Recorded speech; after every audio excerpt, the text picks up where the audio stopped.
Baik, sebelum Bapak mulai pelajaran, silakan seperti biasa. Duduknya dirapihkan, sepatu nggak ada yang dilepas, seragam jangan dikeluarin, dan coba kalian semua cek ada nggak sampah di laci. Kalau ada, silakan dibuang. Bapak beri waktu 1 menit. Ya, sudah semua? Sudah siap untuk belajar? Sudah. Baik. Assalamualaikum warahmatullahi wabarakatuh. Gimana kabarnya adik-adik? Baik, baik. Ada yang sudah makan? Alhamdulillah. Ada yang belum? Kenapa belum makan? Oh iya, belum masak. Ya nggak apa-apa, nanti ada MBG. Ada MBG ya, nanti kalau lebih boleh makan 2. Tapi jangan makan 3, kasihan yang belum dapat. Nanti malah ada yang kebagian ya. Ya. Baik, sebelum Bapak mulai, Bapak mau absen dulu. Hadir semua ya, alhamdulillah. Baik, sebelum Bapak mulai pelajaran, silakan buku dan pulpen dikeluarkan. Sudah? Baik. Pada pertemuan kali ini kita akan membahas pemanfaatan media konvensional. Kalau kemarin kan kita membahas manfaat dari teknologi. Sekarang kita membahas pemanfaatan media konvensional. Ada yang sudah tahu konvensional? Media konvensional. Kalau kemarin kita teknologi kan seperti komputer, seperti HP, seperti TV yang membutuhkan apa? Listrik, wifi, dan juga apa? Baterai. Iya. Nah, kalau konvensional itu sebaliknya. Ada yang bisa menjelaskan, ada yang bisa menyebutkan? Ya, silahkan. Benar, yang nggak memakai listrik, yang nggak memakai wifi, sebaliknya ya. Contohnya apa? Papan tulis. Apalagi yang buat kita nulis itu pulpen, buku, spidol. Baik. Jadi media konvensional adalah alat belajar yang tidak menggunakan teknologi digital. Biasanya digunakan secara langsung di kelas. Seperti yang tadi disebutkan sama Rangga ya. Televisi papan tulis, buku, dan lainnya. Contoh media konvensional. Selain yang tadi disebutkan oleh Rangga, ada yang bisa menyebutkan? Yang biasanya dipajang di dinding. Poster di mading sekolah, biasanya ada poster, ada berita, dan lainnya. Kemudian di perpustakaan, ada apa aja?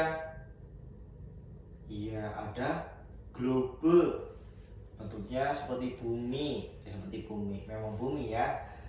Dan kita bisa belajar dari globe tersebut, tata letak, nama negara, wilayahnya di mana, dan juga lembar kerja siswa. Kemudian manfaat media konvensional. Ada yang bisa menjawab manfaatnya? Gak ada. Baik, Bapak jelaskan. Yang pertama, mudah digunakan tanpa listrik dan internet. internet. Jadi kalau semisal nanti mati lampu, maksudnya mati listrik, gak ada internet, gak ada wifi, kita tetap masih bisa belajar dengan media apa? Ya, papan tulis, spidol, buku pelajaran lainnya. Kemudian melatih fokus dan keterampilan membaca. Dengan adanya media konvensional, kita lebih lebih banyak membuka buku, mencari-cari buku yang mana ya, sehingga kita bisa membaca nih, banyak membaca. Kalau di internet kan langsung ketemu nih jawabannya apa, dicari apa jawabannya apa, langsung ketemu, jadi bacanya dikit. Nah kalau misalnya kita pakai buku biasa itu kan kita baca dulu nih, yang mana ya, halaman di mana ya, per paragrafnya dibaca, jadi kita bisa melatih keterampilan membaca. Kemudian interaksi langsung dengan guru dan teman. Biasanya kan kalau kita HP kan sendiri-sendiri, tugas sendiri-sendiri. Kalau ini tuh media konvensional, kita bisa belajar kelompok dan saling membantu satu sama lain. Guru bisa mengawasi tanpa harus melihat gadget, dan kita bisa melatih interaksi, jadi kerja sama kita bisa terbentuk gitu. Dan juga lebih sederhana dan praktis ya, seperti tadi nggak usah ada listrik, nggak usah ada wifi, kita tetap masih bisa belajar. Contoh penggunaan di kelas. Bapak yakin dari kemarin Bapak seperti kita biasa juga menggunakan media konvensional. Ya benar, menulis di papan tulis. Terus kalau Bapak suruh satu-satu membaca, ya semua jadi kebagian untuk membaca per paragraf. Kemudian menggunakan alat peraga saat praktik, seperti tadi globe ya, globe kita bisa menggunakan untuk praktik, di mana tata letaknya, daerahnya di mana, benua ini di mana dan lainnya. Kemudian diskusi kelompok menggunakan LKS. Kemudian kelebihan media konvensional dan kekurangan media konvensional. Kelebihan dulu, tidak bergantung pada teknologi, tidak bergantung pada teknologi. Ya, kalau misal kita pakai komputer, pakai laptop, pakai HP kan membutuhkan yang namanya wifi, listrik gitu ya. Kemudian lebih hemat biaya. Benar kan? Kalau buku berapa ribu coba? 12 sampai 20. Kalau HP berjuta-juta. Boros banget itu. Kemudian mudah dipahami siswa ya. Jadi ketika kita pakai buku, kita lebih mudah memahami. Fitur-fiturnya nggak kebanyakan, cuma cari halaman sama judul aja udah ketemu gitu.